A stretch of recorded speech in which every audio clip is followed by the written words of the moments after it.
시기 바랍니다. 네, 인천 송도국제도의 정일영원입니다. 저는 내년도 예산이 민생은 피폐한데 여전히 무공감, 대책 없는 낙관론 예산이라고 생각을 합니다. 어저께 한덕수 총리 시정연설 대독 내용에도 보면은 상당히 팩트도 왜곡돼 있고 너무 낙관적인 과대 포장으로 국민들을 헷갈리게 하고 있다고 생각을 합니다. 지금 경제가 어렵습니다. 민생경제, 지역경제 파탄 상태입니다. 어디에도 윤석열 정부는 보이지 않습니다. 경제는 어렵고 국민들은 걱정이 많은데 무모하고 성과 없는 긴축 예산, 건전 예산만 강조하는 게 내년도 예산이라고 생각을 합니다. 저는 전면 재편성을 요구합니다. 3년 연속 세수 결손만 하더라도 장관께서 얼마 전에 그 대책 보고를 하셨는데 제가 그때도 얘기했습니다. 근본적인 해결책이 없는 땜질식이다 이렇게 얘기를 했습니다. 그 의미는 땜질식이기 때문에 내년 세수도 걱정이 많이 된다는 뜻입니다. 내년 세수가 15조 7천억이 증액된다고 합니다. 경제가 어렵습니다. 근거가 무엇인지 대단히 걱정이 됩니다. 3년 연속 세수 결손이 걱정이 됩니다. 근본적인 대책이 없는 상태에서 세임 예산 정말로 걱정이 됩니다. 왜냐하면 일단 대책이라고 내놓은 주택기금만 보더라도 주택도시기금은 국민의 돈입니다. 제가 분명히 지적했는데 청약예금, 주택채권 국민의 돈입니다. 이걸 갖다가 2, 3조씩 갖다 쓰는 것은 법 위반 소지도 꽤 큽니다. 그 여유자금도 감소 추세에 있습니다.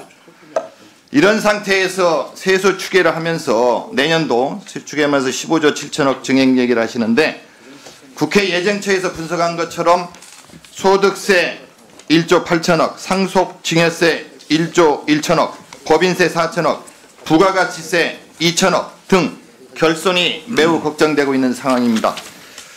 내년 경제가 모두 어렵다고 국내외 경제 기관들도 전망하고 있습니다. 이런 상태에서 아까 부총리께서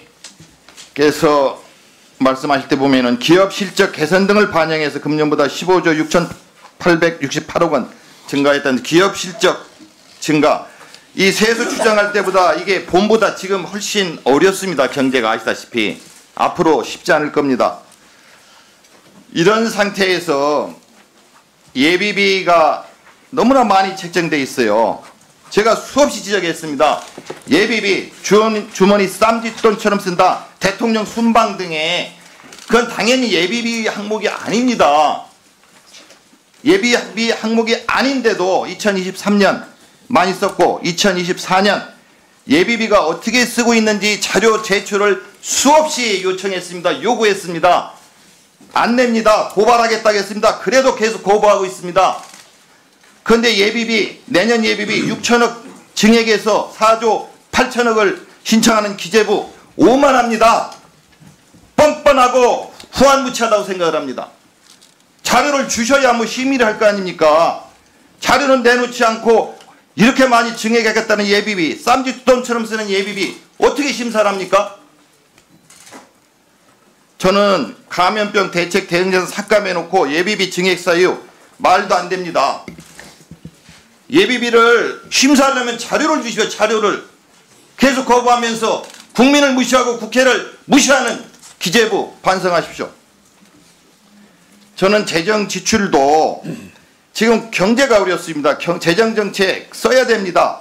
계속 고강도 긴축 예산만 강조하시면서 재정지출 증가율 0.8%, 총지출 증가율 3.2% 중에 의무지출 2.4% 제하면 재정지출 0.8% 증가에 불과합니다. 어떻게 경제를 살립니까? 어떻게 전략적 투자를 합니까? 못합니다. 경상성장률보다 낮은 재정지출 경제 살릴 수 없습니다. 건전재정, 건재정 계속 말로만 하시는데 사실상 불건전 재정입니다. 국가 채무, 적자성 채무 늘어납니다. 792조에서 883.4조 원으로 국채 발행 158조에서 201조로 늘어납니다. 이게 무슨 건전재정입니까? 말로만 건전재정이죠. 민생 지역경제 너무나 어렵습니다. 세수도 줄고 있고 없으니까 결국은 지방 교부세든 교부금이든 못 내 충분히 그 예정돼 있는 거를 많이 줄여서 내보내지 않습니까? 세수가 없기 때문에 세출은 나중에 얘기를 해서 다시 논의하고 일단 세수만 보더라도 고소득자 감세, 초부자 감세 예정처에서 국회 예정처에서 분석한 것만으로도 25년, 29년까지 5년간 고소득자 20조 원이 감면을 받습니다. 서민 중산층 1.7조 원에 불과합니다. 상속 증여세 최고 세율 50%에서 40%로 낮추겠다고 세법 개정안을 내셨습니다. 정부 부담금 폐지합니다. 그러면 763억 원 세수 감소합니다. 세수는 계속 걱정이고 결손이고 어려운데 이렇게 초부자 감세에 계속 하시면 어떻게 할 겁니까? 저는 말이 안 되는 세입 예산이라고 생각합니다. 세출도 일부 포함돼서 지금 말씀드리는데요. 예결위에서 나중에 자세히 말씀드리겠지만 세출 7개 분야 저는 예비비 삭감 4조 저는 아까 말씀드린 대로 이 너무나 많이 이제 예비비를 늘려놨는데 이게 말이 안 됩니다. 경제는 어렵고 힘든데 4조 8천억 저는 50% 삭감 반드시 해야 된다고 요구를 합니다. 권력기관 특활비 증가 삭감해야 됩니다. 국민의용예산 삭감해야 됩니다. 고위공무원 월급 인상분 반납해야 됩니다. 재난안전예산 재난이 너무나 문제가 큰데 감수시켰습니다. 증액해야 됩니다. 미래교육 증액해야 됩니다. 미래 민생 예산 제대로 증액시켜야 됩니다. 요건 예결위에서 따지기로 하고 부총리께 질의합니다. 세수 결손 작년에 문제가 없었던데 결손 많이 됐습니다. 내년에 정말 문제가 없다고 보는지 두 번째는 예비비 증액 스스로 감액할 용의가 있는지 세 번째 초부자 세수 결손을 일으키는 초부자 감세 세법 개정안 수정할 의사가 있는지 세 가지 답을 주시기 바랍니다. 네, 간략히 말씀을 드리겠습니다. 세수 추계의 오류 때문에 저희도 굉장히 여러 가지 노력을 하고 있습니다. 그래서 내년도 세수 부분은 저희 나름대로 최선을 다했고요.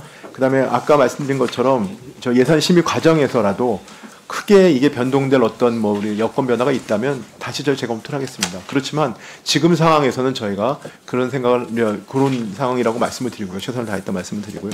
예비비 관련된 부분은 저희가 요번 예산 심의 과정에서 성실히 설명을 드리고요.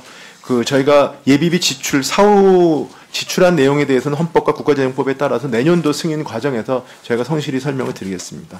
그다음에 감세 아까 말씀하신 부분들은 올해 저희가 세법 개정안이 전체적으로 내년도 세수에 미치는 영향은 1조가 안 됩니다. 그래서 저희 생각으로는 그런 부분들이 당장 내년도에 세수에 큰 영향을 주는 건 아니고 다만 저희가 생각하는 우리 조세 정책의 어떤 오래된 조세 제도의 어떤 낡은 제도를 정상화한다. 그리고 우리가 경제를 활력을 촉진한다는 데 도움이 된다고 생각하고 있습니다. 예비비는 기본적인 심의 자료는 주십시오. 하나도 안 주시면 심의가 불가능합니다. 예, 수고하셨습니다. 다음은 존경하는 박홍근 의원님 질의해 주시기 바랍니다. 장관님, 네. 이제 정부가 8월 중간